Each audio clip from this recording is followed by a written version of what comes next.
Hey, hey, people. Not Seth here.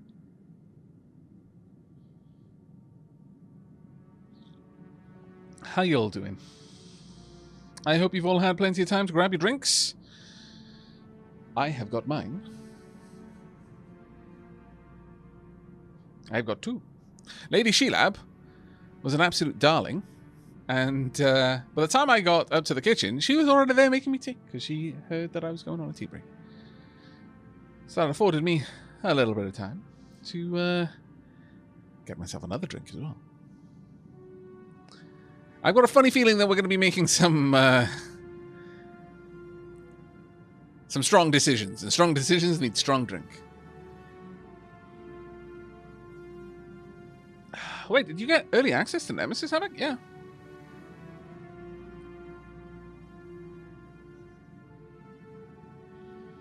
I wouldn't be playing it if I didn't. Unless, perhaps I made some deal with the Shroud. I reached out, psychically, beyond the membrane that separates real space from the collective psychic energies of the universe. And of all of the many boons that I could request, I asked for a copy of Nemesis ahead of its release by 1 day. Look, okay? Jake is my spirit animal. And if Jake can ask with his one wish as he's about to die for a sandwich, then I can ask with my one wish for a copy of a game that is only 24 hours away from being able to be just straight up purchased.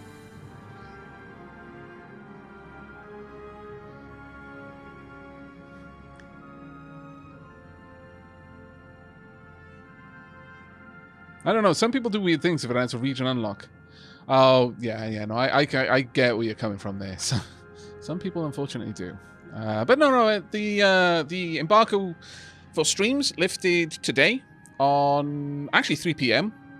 And I was still umming and ahhing at that point whether I was like, should I just jump on it straight away, or should I try to be a sensible human being and get a couple of other things done first before I sit down and have what will probably end up being like a 15-hour stream? I know it's going to happen, so me acting all surprised when it does, no, that won't fly.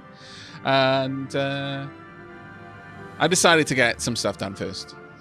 But yeah, the regional, like worldwide embargo for stream content, not Let's Play content, very specifically, stream content and VODs could go live from 3 p.m. today, BST. But Let's Play content, 3 p.m. tomorrow. Well, today, technically, now. Yeah, it's fine. Daylights and stuffs.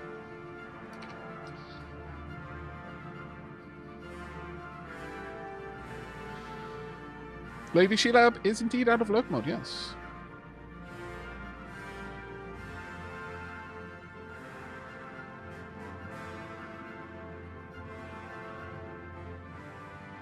"15 hours. I am now afraid.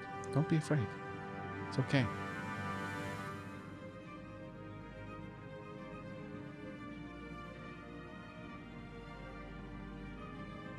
When does the DLC drop tomorrow? Well, I know the embargo for Let's Play content, that is just purely recorded content, not stream VODs, is tomorrow at 3 p.m. or rather in effectively now 12 hours. I don't know if that is the global launch, but we'll see. Right, okay, we need to get down some more names because we would very much like to colonize this place. Okay, let's build a colony ship. It's going to cost an awful lot of many things, but it's going to be worth it. Build a colony ship. Void Singers, of course. So much industry. So many city districts. Let us begin the travel. We shall name this colony High Kaiser.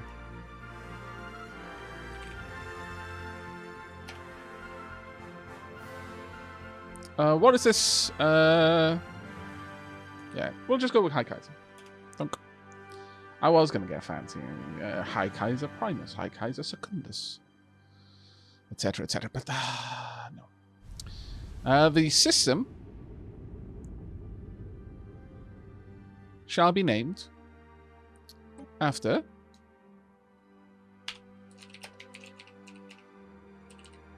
the Amiga Jinx. There you go.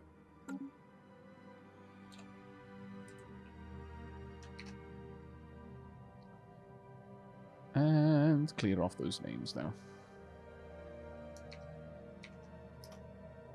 Oh.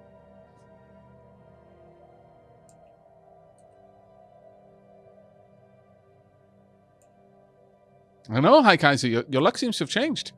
You got in on a name on Star Sector last night, and now you've got a whole planet to yourself. You're getting massive upgrades. You went from a smuggling freighter to a planet. That is a pretty chunky upgrade, I've got to be honest. Now, we did unlock a couple of things with the Tayanaki, didn't we? I think it was just research, though. I don't think we had any edicts. I am fairly...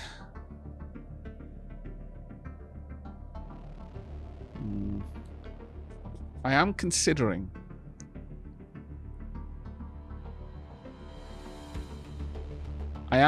just going and getting a second edict.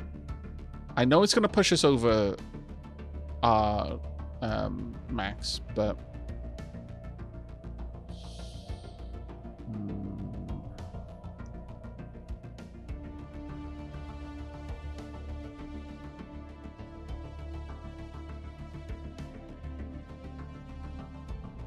I don't know. The improved energy initiative is honestly a pretty nice one. It's a one-time cost as well, which is also very nice. An anomaly has been discovered. An abandoned ship has been left to drift aimlessly above the planet. The massive sails protruding from its hull suggest that it relied on solar power to function. Let's research that.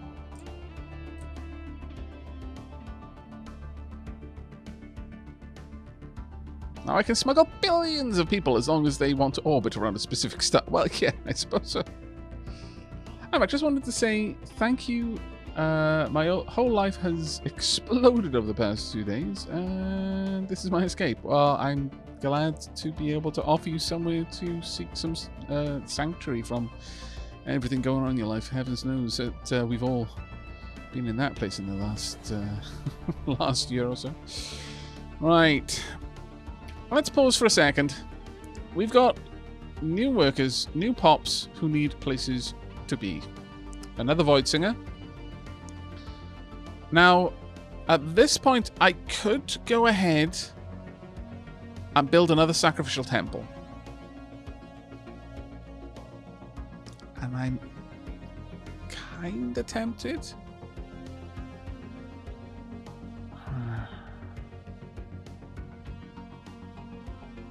More Unity is always nice, or we can go with research.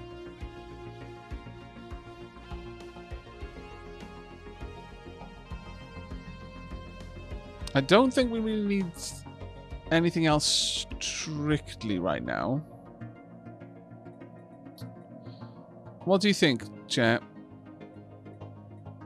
Research lab or another sacrificial temple? It'll give me extra priests on this world. Elofhita, Road Train. Elofhita is going to say labs. Of course they're going to say labs. They're a scientist.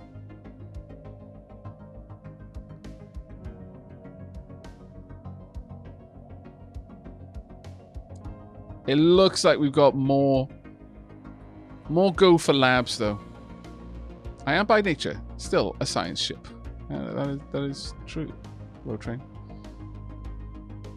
Damn, if dirt feels we need more love, but it does really look like the labs are going to win out. So sure, we'll get down a second research lab. It's going to take us a while to build, but it'll be well worth having once it's built. Because research, yeah, it's not going along super fast, and it could definitely be helped. We will hopefully be able to start expanding out before too long, though. Now, the next spot that I would like to expand to is probably Sour. And then get over there. Once we've locked down a couple of these systems, that being said, that's 9 engineering. I think we're going to go for the 9 engineering, actually. Solar Sailor. We have discovered an abandoned solar cell ship in orbit around Havachia 1. The sublight vessel was built by an unknown culture and appeared to be several thousand years old. One of the massive sails has a large tear where some kind of object passed through, most likely a meteoroid, which appears to have disabled the vessel. Though the technology of the ship is severely outdated, it does pose some interesting engineering design choices. We are actually, once that's done, we're going to expand out in this direction, grab that crazy research, also the energy and the minerals, though it's starting to hurt a little bit over there, I'm not going to lie. A little bit concerned about that. The other thing we can do is drop down an extra generator district.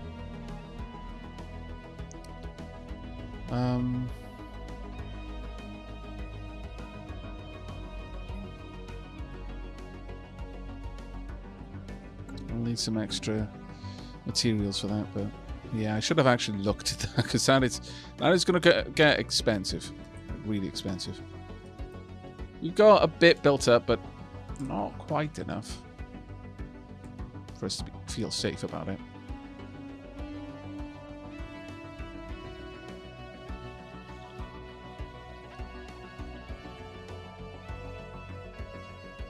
I keep expecting the robot the notification robot to say audio jungle.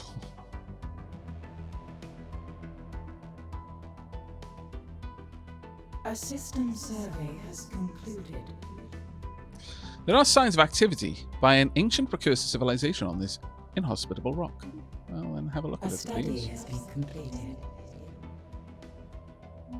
And we have a study complete. There we go. Geothermal fracking. Minerals from miners plus 20%, and minerals from star base constructions plus 20%. New fracking techniques will allow us to tap into previously unattainable pockets of geothermal resources deep beneath the planet's crust. All right. Okay. Well, this one's an obvious one for me. Absolutely obvious. We're going to go for the plus 20% research. I see no reason not to. Again, getting those out of the way early. I mean, it gives you options. We could build tall with that kind of playstyle. We don't need to, but we could. We briefly detected some unusual energy readings emanating from this moon. It might have been a glitch in our systems, or it could be a sign of something more. Anyway, let's have a look at that. Right. Shadow's Word has finished their work. Oh, up is down. As the VS Univenin passes through the asteroid belt on its way to 8Y TAC I TAC 140, Science Officer Elof Hita reported that the ship experienced a number of sudden gravitational shifts. Ever curious, Elof Hita dispatched a number of probes to scan the debris field to discern the cause. It turns out that the culprit is a number of gravity generators of old alien make, sputtering on dying energy sources, and with their polarities inverted, they occasionally spew reverse gravity into the void, though not with enough force to cause any serious harm. Not anymore. Science Officer Elof Hita theorizes that the generators once provided artificial gravity for a large asteroid in the belt, but some malfunction eventually tore the rock apart. Well, thank you very much for that information. Let's get out here and do a little bit of a swing around this little cluster there.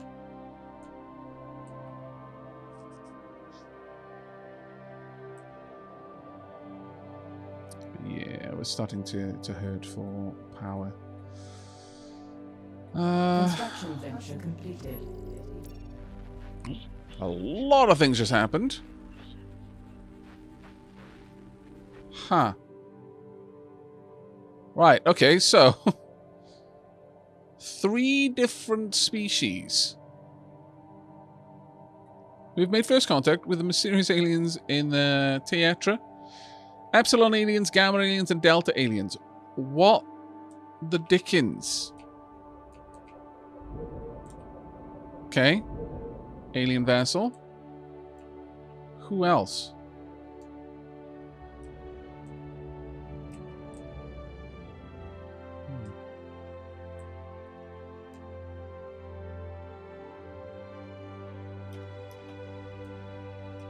Oh, okay. Interesting, and indeed interesting. Okay, we've got a couple of things to do first, then. But this is why we wanted to get out here, to seal this area off, if we could. Those are only the Gamma aliens. What? How? How do I... How have I been given... Doesn't make sense to me, but sure. Let's get the mining stations up, followed closely by research stations, please and thanks. Yeah, I think that was a bug. I definitely think that's a bug. But nevertheless, let's get Bircher Walford working on that one. Okay. We will have Gafella Anfel working on you. And we will have Minak Blunsbury working there. Oh, wait. I wonder if this is perhaps a sign of spacefaring entities. We can learn more about them and maybe even initiate first contact by completing the appropriate special project. Yeah. I think what may be happening there is that we've been given access to all of the populations on their worlds, effectively. That's what I must assume. There we go. We've got improved research. Now then. Research station output, colony development speed. By giving control of the colony ship to an artificial intelligence, the crew and colonists can be suspended in deep sleep. Sure. That one seems like a reasonable one to go for. Because we are going to be spreading out, but... We are losing credits at an alarming rate. Last month's budget report makes for some grim reading. One credit. We've got 423 months where we can sustain this kind of loss. Zeta aliens? Really? Where?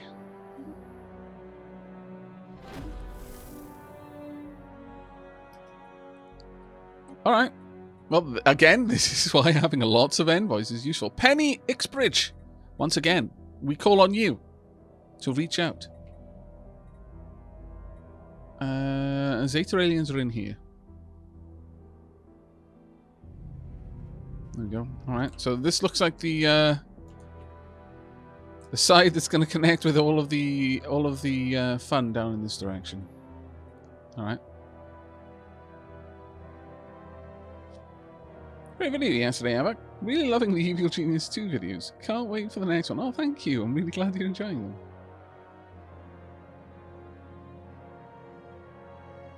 Yeah, I know. We need to set up tolls on this system. We'd make a killing. First contact event pending. It seems our linguistics have suffered a major setback in their attempts at codifying the language used by Epsilon aliens. Unfortunately, what they had taken to be their language quite simply was not a language. In this report, Envoy Minak Blunsbury states that after days of investigating the matter from every angle, the linguists finally concluded that it was in fact probably an attempt at music. An unfortunate error. -2 insights. Okay. I kind of feel that we need some more. We need some more combat ships. Let's pop down another 4.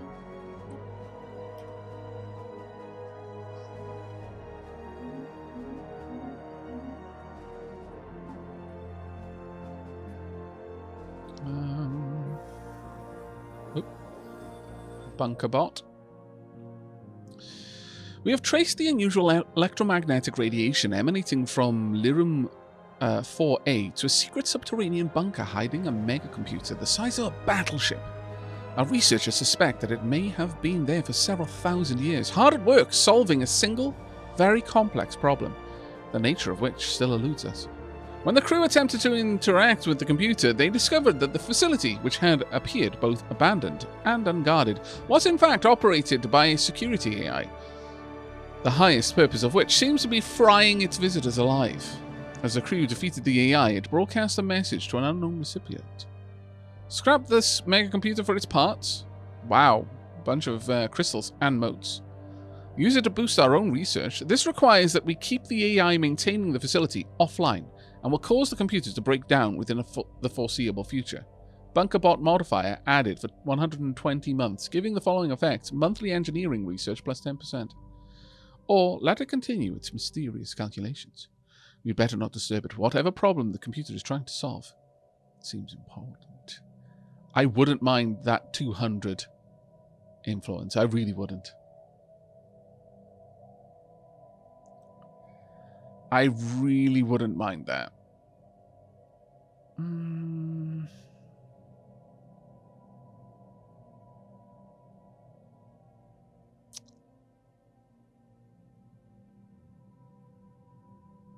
Yeah, we're going to go for the influence. The influence is much more important to me in this precise moment, primarily so that I can kick this in, actually.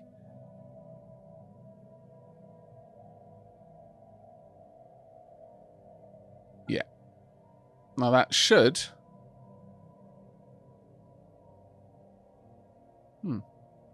Why is that not affected it? Oh. Oh, because of course. These are...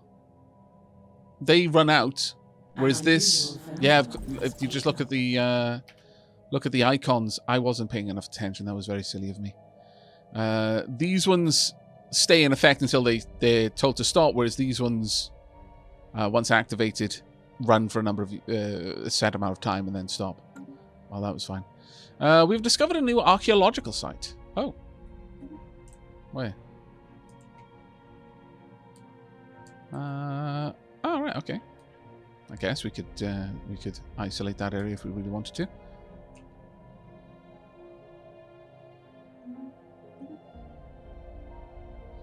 We briefly detected some unusual energy readings emanating from this moon. It might have been a glitch in our systems, or it could be a sign of something more. Go ahead and research it, please. Yeah, I'm fairly certain that that's existed for several patches, and I seem to recall the last time I played Stellaris, I was surprised by that as well. Back then, it's just it's been a while, basically. Been a while. Available jobs. Derelict Irasian ship. A derelict Irasian cruiser has been left forgotten for over 1 million years in close orbit around Aavak 1. The slowly spinning vessel shows no obvious signs of weapon damage, and all escape pods remain accounted for. As would be expected, no power signatures can be detected from within. Remarkable. The situation log has been amended. I would like to pursue that particular anomaly. Please research it before you continue with anything else. We might end up wanting to expand over here, because if we put a starbase here... Well, actually, that said, we could easily have a starbase here as well. Generally speaking, I like to control entire constellations at once, if I can. It's almost always my goal is to control an entire constellation in one go, rather than just piecemeal. But we'll see. That seems to be a fairly contested area. Now, one of the main reasons why... Why am I getting information? Oh, it's because I can see one system out, of course. Of course, it's because of my... I've got scanners that can see one system across. The only reason I was considering that is because of that trade value there. I mean, it'd be nice to have access to it, but it really isn't that necessary. There's other opportunities for trade value nearby. Encounter in Ublia. We have made first contact with a mysterious alien in Ublia. For now, we have codenamed them Eta aliens. Interesting. Let's pause that a second. Oh.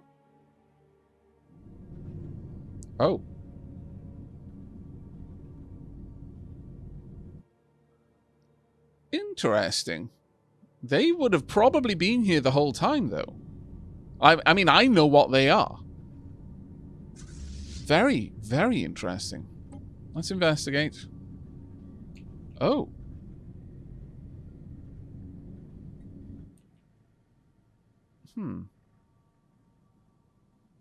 That's not what I wanted to look at.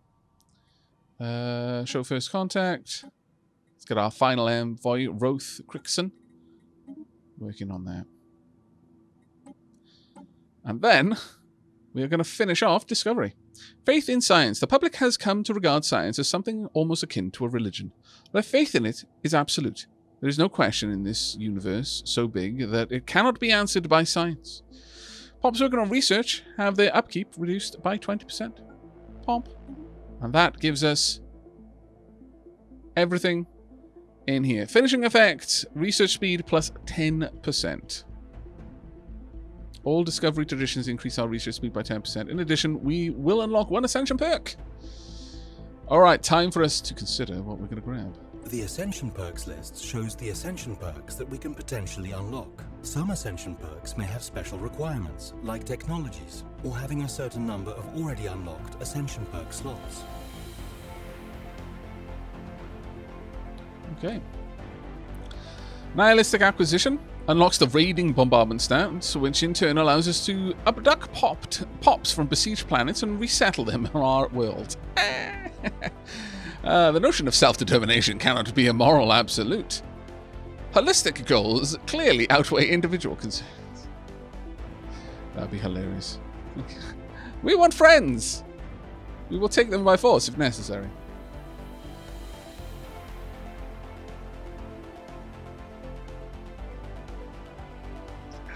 Yeah, but this area is suddenly all of the aliens all of the time. And Stellar Dominion. Technological ascendancy.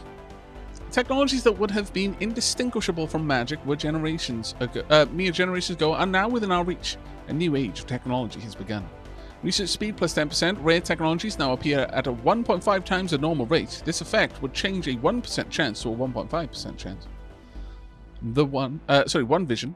True unity is achieved only when ultimate goals of a nation and its people are one and the same. After all, a house divided against itself cannot stand. Consecrated worlds. The galaxy is home to many holy places, some more obvious than others. As mortals, we still struggle to divine the true nature of the universe. We can consecrate worlds. Spiritual ethics attraction, empire-wide amenities, as well as unity generation. That's not a bad one for us to pick. Master of Nature helps with clearing blockers. This is permanently increase the maximum number of districts a planet can have by 2, which is also quite nice. Imperial Prerogative, administrative capacity plus 20%. Executive Vigor, edict capacity plus 2, also nice.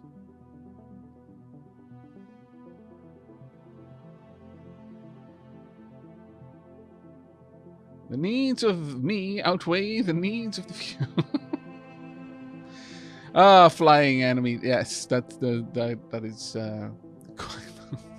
Oh my lord.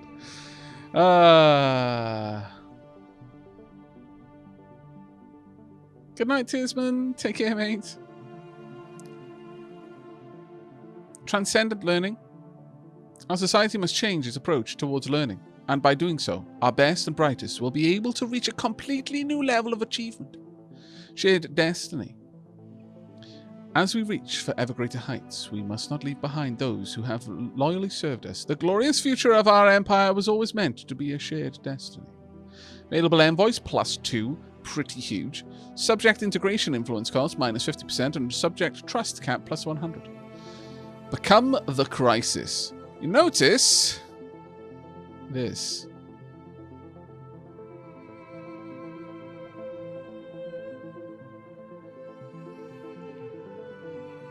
Become the crisis. All great works require sacrifice. The rest of the galaxy may not understand, but they will comply. That seems ominously fitting for our race, actually, in some ways.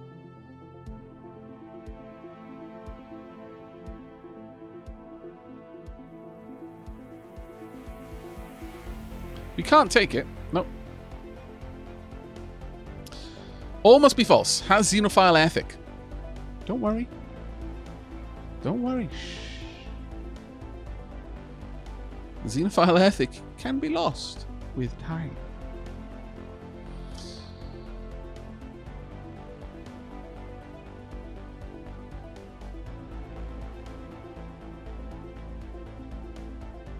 Can AI players take it? I don't know. But this isn't something you'd want to grab early, at least as far as I'm aware. But you can kind of operate as a crisis for a while, I think. And you slowly build up power. But after a certain point, everyone knows that you are the crisis and will turn against you. So it's probably not something you want to take early on. Engineered evolution, evolution mastery. The flesh is weak.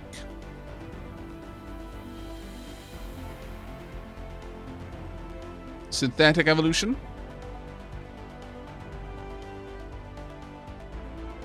Mind over matter. Transcendence. Defender of the Galaxy, Grasp the Void, Eternal Vigilance, Voidborn, Master Builders, Galactic Wonders, Arcology Project, and Xenocompatibility.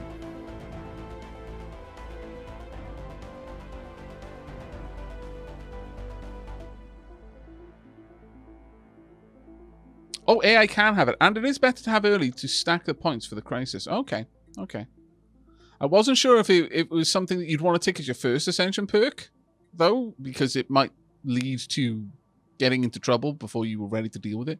But that, thank you very much for the information on that. Right, we'll grab Technological Ascendancy for now. That's usually my first, regardless. Now, in terms of your ethics, I mean, you could reform the government, I guess. Well, you can't... No, that's not going to affect your ethics, is it? No.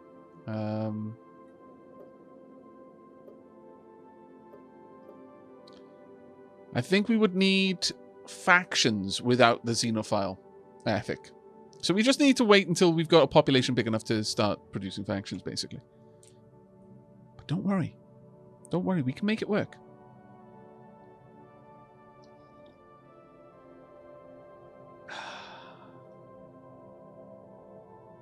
Now, interesting question before we unpause.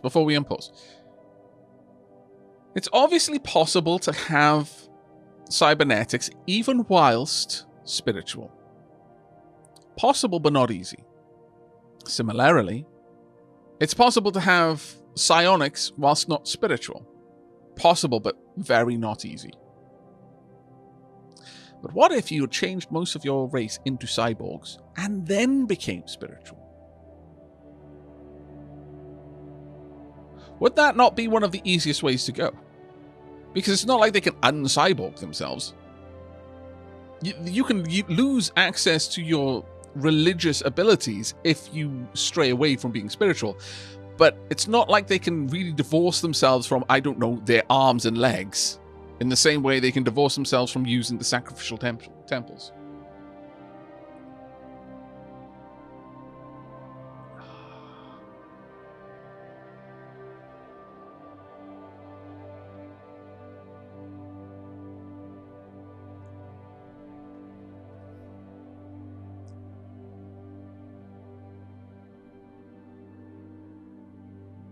Oh, can you only have the crises once you've got 2 other perks? I see. Let's have a look at that.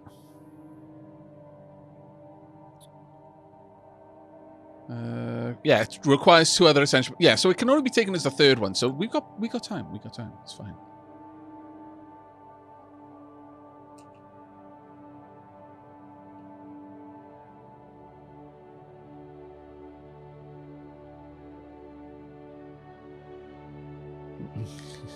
You say you can't divorce yourself from your arms and legs, but you underestimate the power of a chainsaw. Okay, yeah, fair enough. I probably deeply underestimate the power of a chainsaw of faith. Right, okay, we've got a couple of things going down. First contact aborted. What?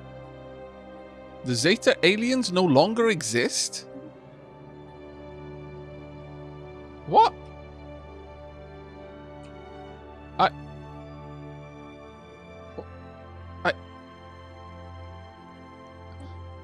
RIP? I guess?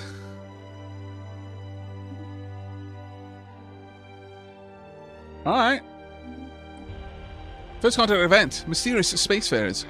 We are still gathering data on the alien spacecraft that was reported in the Obeshoth system. Its vessel is the emissary of a previously unknown alien civilization. As seems likely, they must determine if they go with the grace of their spirits or if they are agents of wickedness. The first step will be to divine their language and their nature on the nature of their belief system. Keep at it. An anomaly has been discovered. Massive storms are visible in the upper atmosphere of this gas giant. It might be worth the effort to study them in more detail. By all means. Martin is leveled up.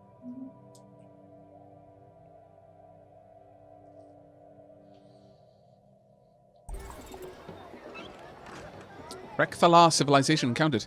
We have detected the presence of a primitive alien civilization on Polystia 2 in the Polystia system. They appear to be in the later stages of the Bronze Age, having mastered early metalworking. Although most of their population is rural, several large city-states have formed. We should consider building an observation post above the world to study them more closely. Okay. Another one over there. Another archaeological dig site as well. The archaeology window shows details of the currently selected archaeology site. After progress is made, you can still go back and read previous stages by clicking the rune icons. Problem is we can't do anything with this until it needs to be in my empire, so until we spread out that far. Magnetic reversal. The magnetic field of Manward 3A experienced a complete reversal while it was being observed by the void ship Univenon. This rare event has to change the position of the moon's magnetic poles. Fortunately, it was all recorded by the sensors of our ship, providing our scientists with a lot of valuable data. Marvelous. Strange happenings afoot. Strange happenings. A small and otherwise insignificant moon orbiting the gas giant appears to be on a trajectory that will soon result in a collision with its primary. May as well observe this. I doubt that happens too often.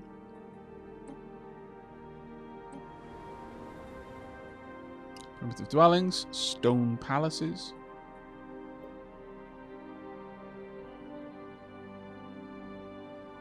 Militarist egalitarians. Alright.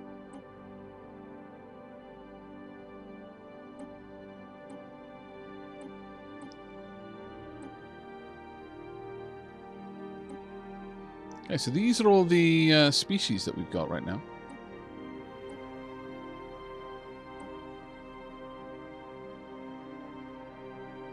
Rather that we know of.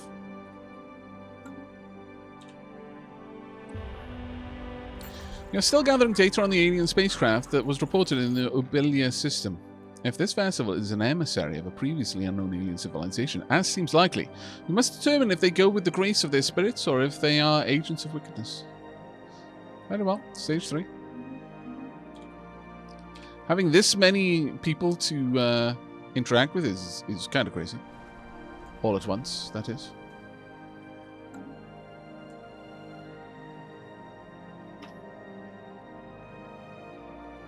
Yes, we are in Necroid space, which makes sense. We are Necroids. We have made first contact with the mysterious aliens in the Tirasonia system. For now, we have codenamed them Iota. Again? My lord. Can't move for another 161 turns. Damn it, we ran out of... Ah, poop. Alright. I'll have to keep that up. We're still gathering data on the alien spacecraft that was reported in the Tetra system. Keep at it. Slowly making some progress. Very slowly. But we're getting there. Little by little bit, puppy.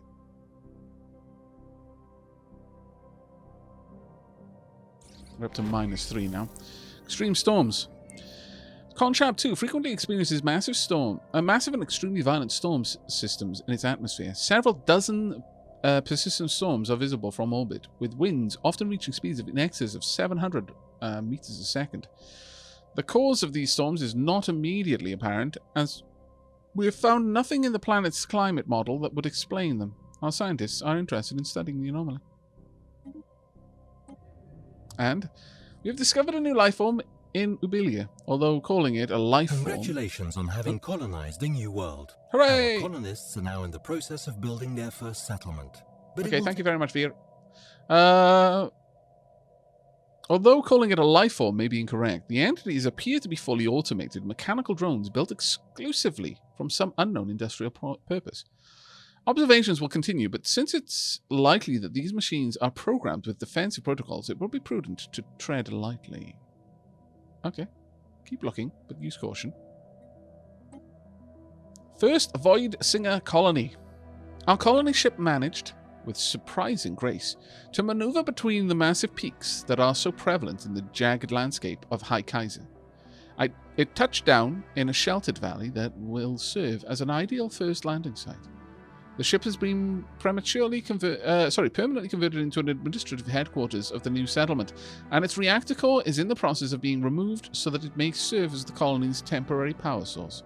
Hundreds of small tents and prefab shelters have sprung up around the former ship's massive hull as colonists begin to disembark in large numbers. The first Voidsinger city on an alien world. A great day for the Twilight Court. Hooray!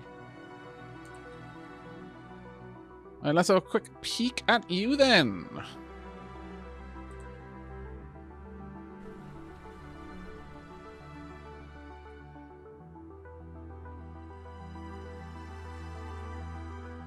Matten is still taking care of this. It's going to take a little while to finish setting up. It will be done in 3 years. My lord. Just a little bit shy of 3 years, actually. Oh well. It's fine.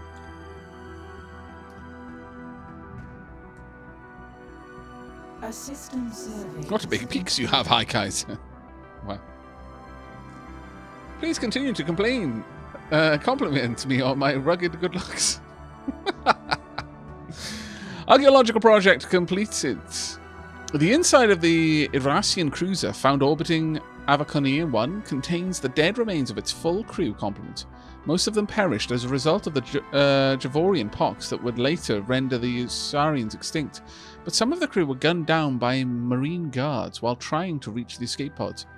According to recovered log files, the captain issued strict orders to quarantine the ship after their outbreak became apparent. I shall take that. Saturn Dragoon has managed to level up. Well done, you. And we have fully researched this system. Okay. Well, how about you head out here and start to fully survey these systems? I'm starting to think that having a second construction ship might come in handy, because we are going to want to start expanding out in this direction pretty soon, actually. So, with that in mind, yeah. Could we get another construction ship? A Broxy-class construction ship.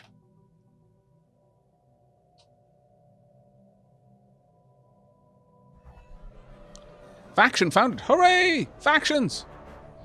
A new faction has recently been gaining traction in the internal political landscape of the Twilight Court. Led by scientist Saturn Dragoon, they call themselves the Committee of Spiritual Redemption. Their members support spiritualists and conservative values. A disgruntled faction will be a source of trouble, but one that approves of the government's actions could prove useful. And a new faction has recently gained traction in the internal political landscape, led by the blameless Dark Aavak himself. They call themselves the Noble Privilege Vanguard. Why does Dark Aavak sound like he's leading a fascist faction? Why? Why, Dark Aavak? Why are you a charismatic leader of the faith who may or may not be leading a fascist faction? Oh my goodness. Their members have been pushing hard for extreme centralization of political and military power.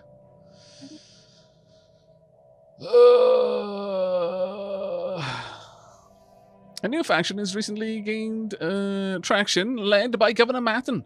They call themselves the Alien Friendship Coalition.